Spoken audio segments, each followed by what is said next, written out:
උගන්වපු පන්තික මම දැක්කා විවේකයක් දුන්නාම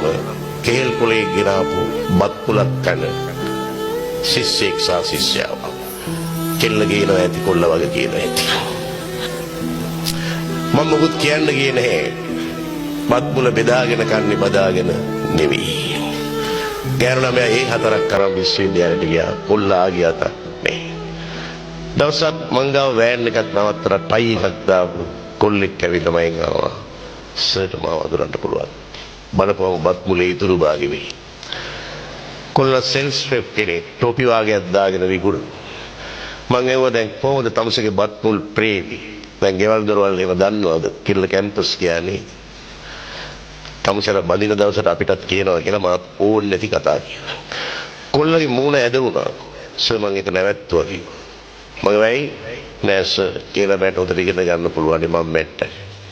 පස්සේ ප්‍රශ්න ඇති වෙන්න පුළුවන් මම බොරු කියන්නේ මට අවශ්‍ය වෙනවා කරේදී නෑ සර් අපේ තාත්තා මැරිලා අම්මට රස්සාවක් නැහැ මලිලා දෙන්නෙක් ඉස්කෝලේ යනවා මම මේ රස්සාව කරලා උගන්වන්නේ මට ප්‍රශ්න සර් මේවා මොකටද ඒ ළමයාගේ ඔළුවට දාන්නේ මම මේ කොල්ල දිහා බලලා කිව්වා උඹ මා බෝධිසත්වෙක් කියලා මං ගියා මට මම ඒ තරුණයාගේ පැත්ත ගැන හිතලා මම ලිව්වා හන්තානට පායන හඳ ලස්සනයිද කියන්න මා නොදකින්නේ පුරහඳ ඔබට හැකිය දකින්න